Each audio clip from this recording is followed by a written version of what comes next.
everyone! I'm Agent Lenny at your service. For today's video, pag-uusapan ulit natin guys yung about sa refund at yung iba't ibang klase ng canceled refund. So watch this video until the end.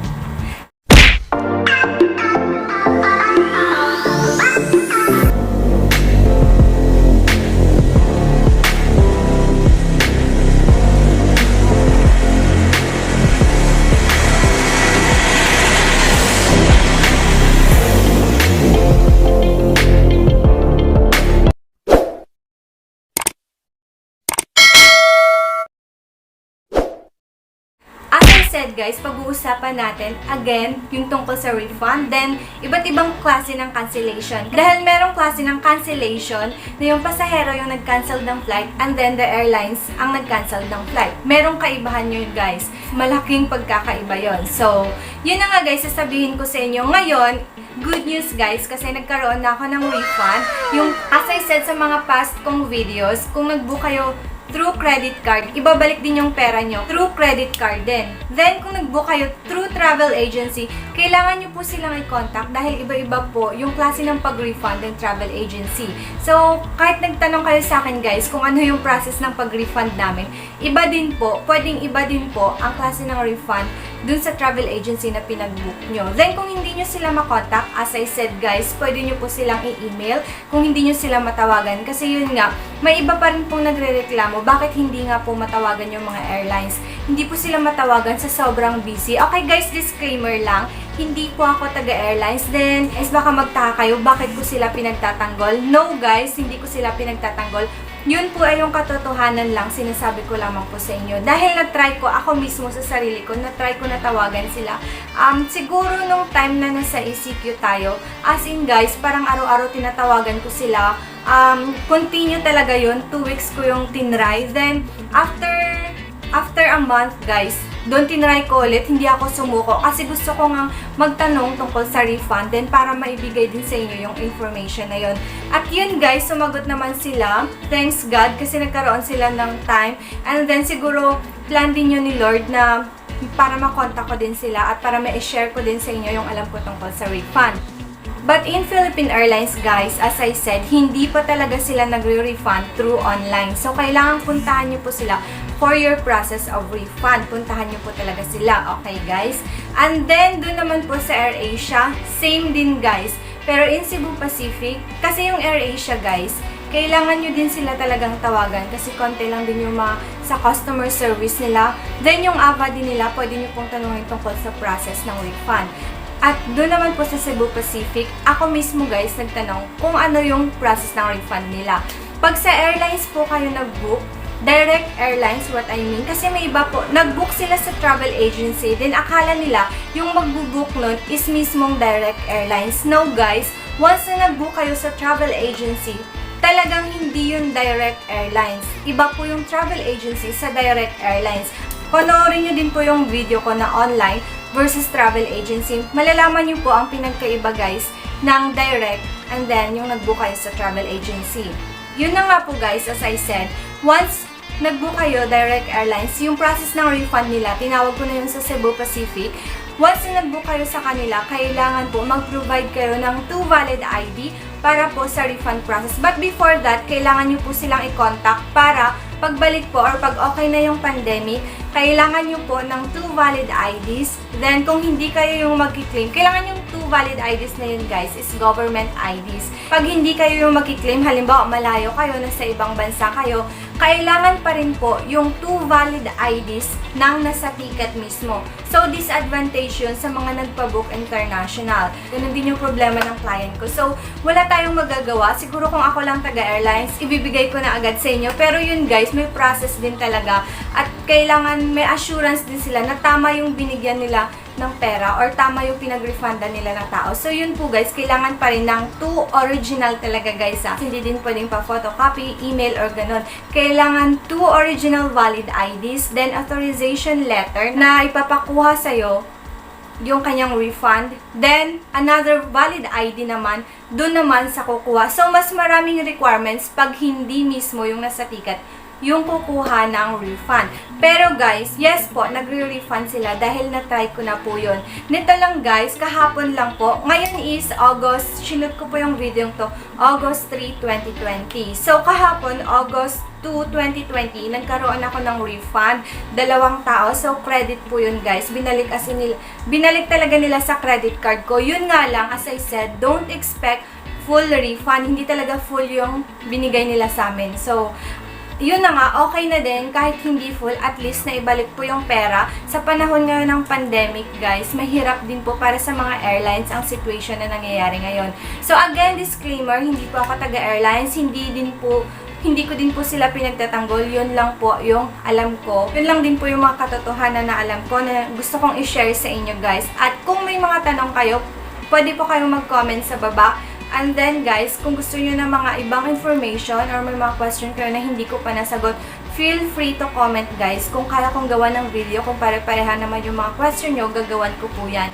Pero yun nga, guys, meron din isang yung pangalan niya sa Instagram, nagtanong din siya tungkol sa refund. Yung contact niya ako, yun po, yung sa Instagram, may tanong siya sa akin, paano daw po malalaman kung refundable yung ticket mo? Malalaman mo po yung refundable. Di ba guys, kung kayo nag-book sa ticket nyo, nakalagay doon kung refundable or non-refundable. Pero kung hindi nyo na yung tanda, don't worry guys. Pwede nyo pong i-contact yung airlines. Ilalagay ko po yung mga numbers nila or yung mga telephone number nila guys. Mamaya, after this video, para makontak nyo po sila. Then, kung hindi nyo pa rin po sila makontak, wag lang kayong sumuko guys. Although, napakahirap talaga. Kasi nga, yung iba, international pa tumatawag. So, yung load nila talagang nasasayang. And, wala tayong magagawa. Yun nga, as I said, marami talagang tumatawag sa mga airlines. Hindi lang po tayo yung kanilang client. So, kailangan patient. Then, yung marami pa rin po ako nakikita question about sa refund. Yun na nga guys, hindi po yung mapaprocess. Kung doon lang po kayo nagtatanong sa kanilang mga post, kailangan po guys, tawagan sila mismo at then masasagot nila yon once na matawagan nyo sila. Kailan nga ba talaga nagre-refund yung mga airlines at kailan hindi? In my experience, hindi nila nare-refund yung mga piso fare guys. Kasi guys, yung piso fare, promo fare kasi yon. Parang wala ka na doon matitira kasi may kinakaltas pa nga sila. Hindi ko lang alam kung paano yung solvings nila or yung computation sa mga kaltas-kaltas na yan. Pero guys, as I said, diba, hindi talaga siya full refund yung binibigay nila kasi nga may mga services na doon na mga nangyayari, may mga services na sila doon na kinakaltas. Bakit nila kinakaltas yung mga services? Kasi nung time, di ba, na nag-book naman kayo, may mga tao talagang nagpo-process sa likod na yon. So, yun guys, kahit saan naman ata, may mga service charge talagang nagaganap. Yung iba talagang nag-e-expect na full yung ibibigay sa kanila, di ba? Gusto talaga nila full, kasi sayang yung pera, hindi nila pinupulot kung saan lang. Pero guys, rules yun ng airlines. Hindi po yun rules ng travel agency. Hindi yun rules ng isa lang tao. Airlines and the government rules yun guys. Na during the time na nag-book kayo, may mga taxes doon. At saka, meron talagang rules. Hindi nyo lang siguro din nabasa bago kayo nag-book guys. In your ticket, may mga nakalagay dyan guys, yung mga cancellation process. And you know what? Hindi po talaga yun siya i-refund actually. Pero since nga pandemic, talagang pinagbigyan tayo. So, thank you sa airlines dahil nagkaroon na sila ng refund process. At yun na nga, I'm so happy kasi yung mga client ko nagkaroon na din ng refund. Then, marami na akong napaprocess na refund. Yun din po, meron din akong booking na direct airlines. Hindi ko sila binook mismo sa travel agency ko. Yung mga nagtatanong din po sa akin, sasagutin ko din po kung kaya ko bang i-process yung mga tickets nyo kahit nag-book kayo online. So, my answer is no. Why? Hindi po kayo nagpa-book sa akin guys. Then, hindi ko din po alam kung ano yung process. Kasi yung ginagawa ko lang po, once na may client ako, as in nag-e-effort po ako to call the airlines. Then, siguro guys, ang magagawa ko po, ang mabibigay kong tulong sa inyo is ibibigay ko or ilalagay ko yung number ng mga airlines, yung mga tinawagan ko guys na sumasagot talaga, ilalagay ko po after this video. Then yun nga, kung hindi talaga sila sasagot guys, pwede nyo din po silang i-email, ilalagay ko din po kung saan kayo pwedeng mag-email. Then kung hindi pa rin talaga sasagot guys, kailangan puntahan nyo na po sila. Then ito naman ang question, kung pupuntahan nyo naman sila, malayo yung place nyo, diba guys? Kung pupuntahan nyo sila, yung iba wala pang direct or office services talaga yung mga airlines sa place nila.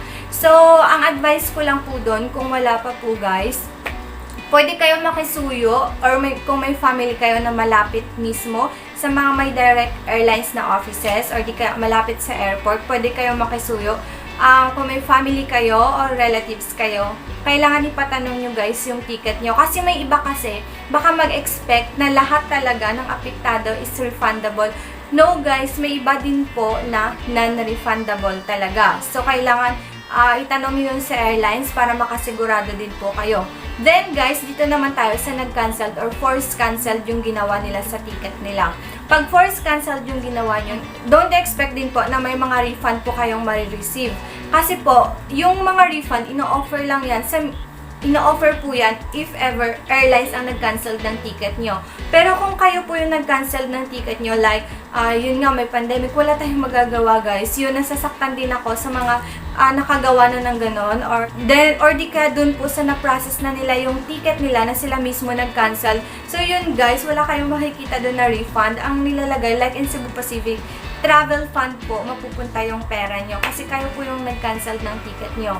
As I said din, kung travel fund naman, don't worry kasi sa Cebu Pacific, after that guys, in 2 years or in 1 year, pwede nyo pong i-convert to a refund. So, nag-iiba po yung process nila or di kayo yung mga rules nila. So, kailangan mag-update kayo every time na may changes. Kung gusto nyo pong maging updated, don't forget to click the subscribe button sa baba para mag-updated kayo sa mga latest video ko or di kayo sa mga pa-update ko guys tungkol sa mga tickets, refunds, sa mga canceled flight at mga airport na mga nag-ooperate. And if you are not contented also sa mga updates ko, pwede din po kayo mag-visit in my website, the Wonderflight Travel Agency. Click nyo lang, ilalagay ko yung link sa baba guys. Dahil nag-update din po ako doon sa mga nangyayari or mga requirements din ng flight. Then, again, in the canceled flight, kailangan wait nyo po na mag-email sa inyo yung airlines para magkaroon kayo ng refund. And don't worry guys, sa mga apektado na na-cancel yung flight nila, kinancel ng airlines, mari-refund po yun. Gaya nga ng sabi ko, nagkaroon na kami ng refund. So, thank you din sa mga airlines, nag-e-effort din talaga sila. Yun nga lang, don't expect na tayo talaga yung mawurna or ikaw kasi matagal yung process. Siguro, June ko yun siya na-process guys. Then, dumating yung refund 4 months. Ang expected ko nga talaga 1 year kasi nakalagay dun sa email na possible magkaroon ng 1-year refund. So, yun guys, buti na lang, dumating na din siya. Within 4 months, yun nga lang, hindi talaga siya buo. Malaki din yung nabawas ng airlines. In booking of 3,005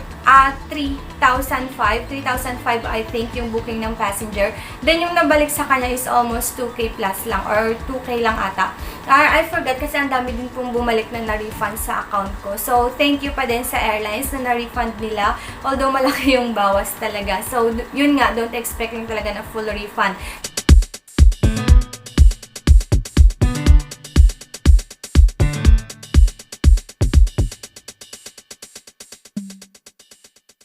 Then guys, next video na lang siguro pag-uusapan natin kasi po may pasok din po ako sa airport. Pag-uusapan po natin yung tungkol sa mga process naman in the airport, kung OFW ka, LSI, kung anong klase kang pasahero, kung saang type ka na belong na pasahero at kung ano yung mga requirements mo para makapag-travel. So yun, if you have important travel na pupuntahan, kailangan nyo po yung malaman yung mga requirements na yun. At para hindi din kayo ma-shock pagdating sa mga airport kung ano yung gagawin sa inyo din guys at kung ano yung may mga bayad at yung walang bayad.